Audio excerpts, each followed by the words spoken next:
అలసిన వానికి ఒరడించు మాటలు. సహోదరుడు భక్తి సింగ్ గారి పరిచర్య నుండి సేకరించిన అనుదిన ధ్యానములు. డిసెంబర్ 26. ఆయన నేత్రములు అగ్ని జ్వాలవలె ఉండెను. ప్రకటన గ్రంథము 1వ అధ్యాయము 14వ వచనం. అపోస్తలుడైన యోహాను ప్రభు యేసుక్రీస్తు యొక్క నేత్రములను అగ్ని జ్వాలవలె చూచెను. విశ్వాసుల ఎడల ఏమి జరుగుచున్నదో ప్రభువు చూచటలేదని యోహాను తలంచెను. కానీ ప్రభు అన్నిటినీ చూడగలడు. మన హృదయమును ఆయన యందు స్థిరపరచుకున్న ఎడల ఆయన దృష్టి మనపై నుండును. తన ఎడల యథార్థ హృదయము గల వారిని బలపరచుటకై యెహోవా కనుదృష్టి లోకమందంతటా సంచారము చేయుచున్నది.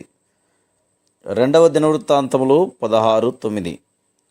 యథార్థముగా పూర్ణ హృదయముతో ప్రభును ప్రేమించుము, అప్పుడు ఆయన నీ పక్షమున కార్యం చేయును. ఆయన నీ హృదయ ఆలోచన అవసరము తెలుసుకొని నేను నడిపించును. ఆయన నేత్రములు అగ్ని జ్వాల వలె ఉన్నవి. ఆయన కన్నులలోనికి నీవు చూడవలను. కొన్ని సమయములలో అతిథులు ఇంటికి వచ్చినప్పుడు వారికి టీ కానీ కాఫీ కానీ తీసుకొని రమ్మని నీ భార్యతో చెప్పెదవు. కానీ ఇంటిలో ఏమీ లేనిలా నీ భార్య అందరి ఎదుట చెప్పలేదు కనుక ద్వారం దగ్గర నిలుచుని తన కన్నులతో మాట్లాడను. మన ప్రభువు ఇలాగున సెలవిచ్చెను, నా కన్నులను చూడుము, నేను నీతో మాట్లాడేదను, నా హృదయంలో ఉన్నది నేను చెప్పేదను. మీరు నా వైపు తిరిగిన ఎడల నా కన్నులు మండుచున్న అగ్ని జ్వాల వలె ఉండుటను కనుగొందురు. అది పాపమును కాల్చెడిదిగా ఉండును. మనలో ఏ పాపము కానీ అపవిత్రత కానీ ఉన్న ఎడల ఆయనను చూచుటకు ధైర్యం చేయలేము. ఆయనను ఇంకొక విధంగా చూచెదము. కానీ నీ హృదయమును పరిశుద్ధముగా ఉంచుకునే ఎడల ఆయన వైపు చూచెదవు. ఆయన కన్నులను చూసినప్పుడు ఆయన ప్రేమను చూచెదవు. మరియు నీవు చెప్పలేనిది ఆయన కన్నులు చెప్పును.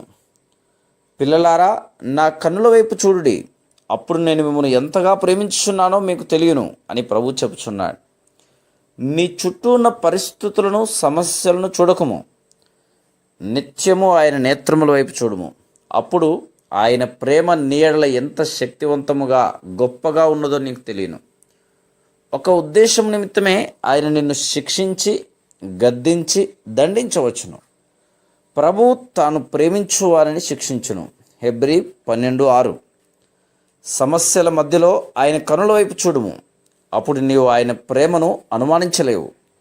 ప్రభువా, నీ మహిమను సౌందర్యమును చూచు కనులను నాకు దయచేయుము అని ఆయనను అడగవలను. అప్పుడు యేసుక్రీస్తు ప్రభు యొక్క నూతన ప్రకాశము